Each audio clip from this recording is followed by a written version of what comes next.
Welcome back. We tackled the dominant strategy in chapter 1.2. Now we'll get into the Nash equilibrium. But first, a quick recap of the elements that make up game theory.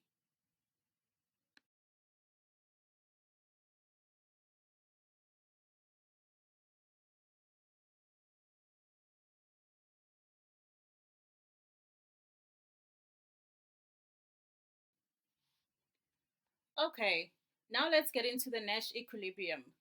The Nash equilibrium is an optimal state of the game where both players employ optimal strategies while considering the moves of their opponents.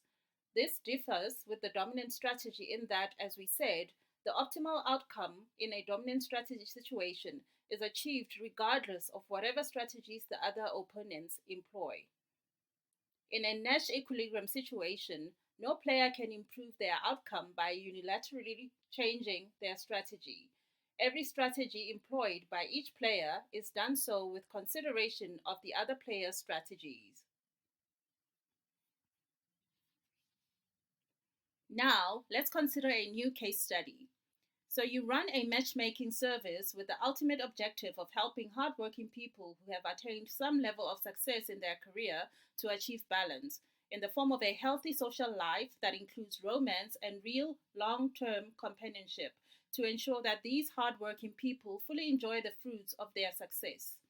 You haven't built an app for this service, mainly because your philosophy is that while technology has a part to play in making life easier, it should not play a central role in facilitating deep human connections.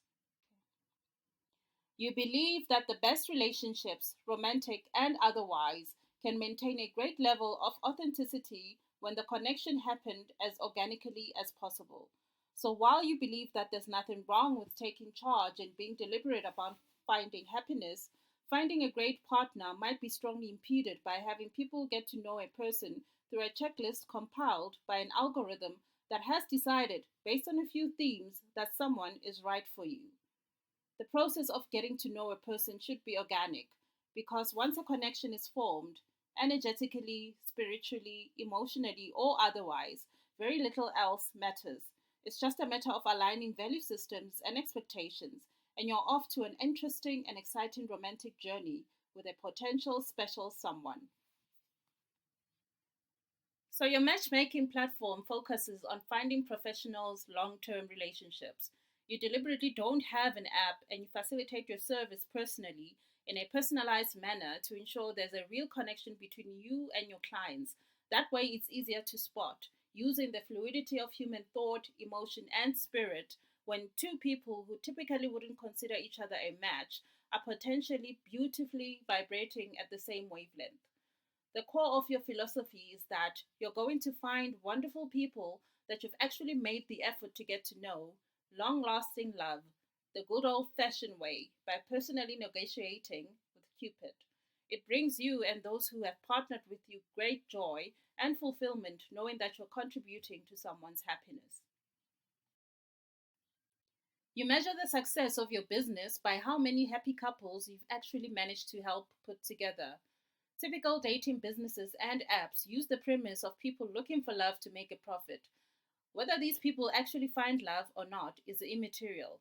At the core of many of these dating platform businesses is using the belief by the target customer that they are going to find love on this platform and actually pay the money, usually a subscription, with the hope of meeting someone special. Furthermore, the more these platform users interact with the platform in the process of trying to find that special someone, the more they derive enough engagement on the platform to attract advertising revenue from direct advertising as well as affiliate marketing. After all, what German car brand or private bank wouldn't want to advertise on a platform frequented by well to do professionals? So, while the premise of the platform in terms of its value proposition is to find people love, people don't actually have to find love for that platform to be profitable and successful. They just have to believe they will. In fact, the longer it takes for them to find it, the more profitable the platform is. So that's the key difference between your service and dating apps and platforms. You measure your success from whether you were able to find your clients' love. You form personal relationship with them, you invest in their journey, and you do your best, no matter how long it takes, to find them that special someone. And most importantly, you do it discreetly. After all, one's private life should remain just that, private. So no one has to know that they engaged a matchmaker unless they choose to share it.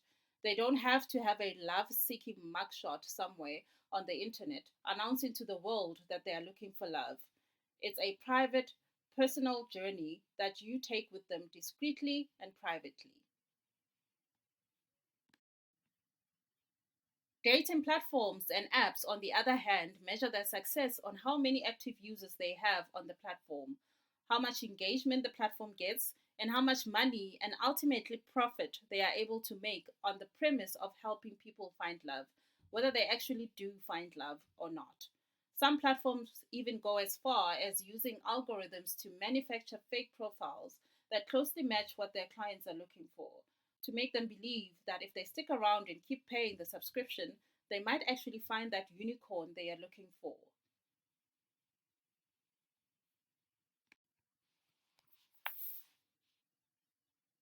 So you're busy trotting along, doing this amazing, fulfilling work, and you learn that someone has launched an app operating basically on the same thesis that your matchmaking service is based on, which is finding professionals long term relationships, operating in the same market that you are operating in. Here's the thing though, over 60% of your clients come to you after getting their fingers burnt on a dating app. It's common knowledge that dating apps have a lot of pitfalls, misrepresentation and fraudulent behavior being the chief of those pitfalls. You either risk becoming romance scam fodder, becoming an object of fun adult time for committed people pretending to be single, or the target of two legged liabilities looking for their next meal ticket. If you're really unlucky, you might even get catfished or even become a victim of human trafficking. On a lighter note, one of your young associates scrolls through the app and sees your profile.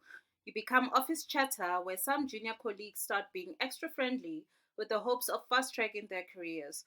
Or that sweet old lady in HR offers to set you up with their daughter, son, niece, or nephew with the hopes of having a bright, talented, and upwardly mobile professional as a son or daughter in law.